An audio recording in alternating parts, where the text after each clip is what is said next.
So hey everyone, how's it going? I'm kidding, I don't care. I really don't care. I'm kidding, April Fools, got you. I must have got you, it's April Fools, good stuff. Okay, Benford's Law. So, the definition of Benford's Law is that if you have a large data set, the initial number of those values will show a distribution of non-zero digits in which more data has a leading digit of 1 than any other digits. So if you look at a mathematical definition, you can say that the probability of observing a digit d follows this equation, then it will satisfy Benford's law. But we're looking at the frequency and the distribution of that frequency. But a law gives us an irrational number, and so it's kind of hard to combine an irrational number with an integer. So there can be another definition where they add the word approximately into it to kind of allow more room for variability with these ability to kind of connect with Benford's law. And then if you want to go more specifically, there is the strong Benford's law, where if the data satisfies the probability of observing a significand in this interval is log 10 of s, and so that will follow Benford's law. So conditions: you must have a large magnitude of digits, meaning you should have like 1, and there's like 1 digit, 2 digit, 3 digit, 4 digit numbers, and the larger magnitude of those numbers you have, larger digit range, that means it will more likely follow Benford's law. You can't have maximum or minimum limits.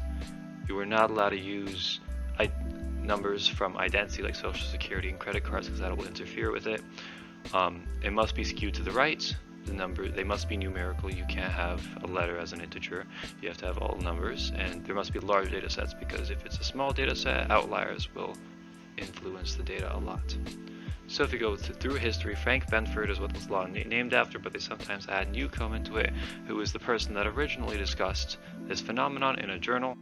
And then you go to Frank Benford, who was a physicist that wrote the Law of Anomalous Numbers in 1938, 50 years after Simon, where he explained this distribution, why it happens, where it occurs, and why it is important. And so Newcomb came up with this idea when he noticed in the logarithmic tables corresponding to numbers beginning with 1 were significantly more worn than the pages corresponding to numbers with a higher first digit. And so he thought maybe the first digits of lower numbers tend to occur more than higher digits, or higher numbers. And so why is this important? Well, we can use this to analyze data and to make sure it follows the normal distribution of numbers in nature. And so if it deviates from Benford's law, it makes you question, is this true data? And so it doesn't always mean that there's fraud or that the data is wrong or manipulated, but it can give us, it sometimes can result in it, but most of the time tends to give us a non-conclusive result where you say, oh, this happened because of this, and one of the conditions were not met.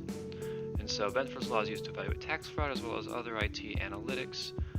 Now this is how Benford described it, where he showed how it kind of just occurs in many different sets of data. It occurs birth rate, census, areas of countries, and so it's kind of all around that we don't really think about, but it occurs where the first digit, 1, tends to occur the most, while 9 doesn't. So here's a geometric proof. If you think about stocks, and suppose that you get a 4% raise every year, so a rise 4%. It takes about 17 years to get from $1 to $2. To get from $9 to 10, it takes about 2 years. And if you notice the percentage of time, you'll get 0.3. So having $1, you tend to have much longer than you do having $9. And so this is another way. And there are many other proofs that are much more complicated, but this is a simple one to understand.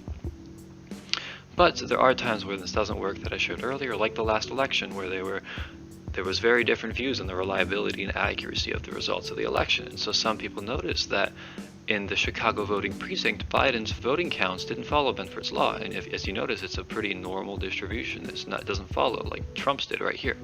But if you look deeply into the data, you would notice that 95 at least % of the data had 3-digit numbers, which means it doesn't follow the conditions. You would have to have a pretty uniform distribution of the magnitude of digits so that you could get a Benford's law to occur, but because a majority of the data had 3 digits, there wasn't enough variability, and it resulted in this normal distribution. So yes, Benford's law can sometimes show irregularities, and they can help kind of detect certain amounts of fraud. It won't tell us for sure if there's something fraudulent, but it will tell us that we should look into this, and sometimes it will result in proof of fraud occurring. So that's pretty much it. Thank you for watching.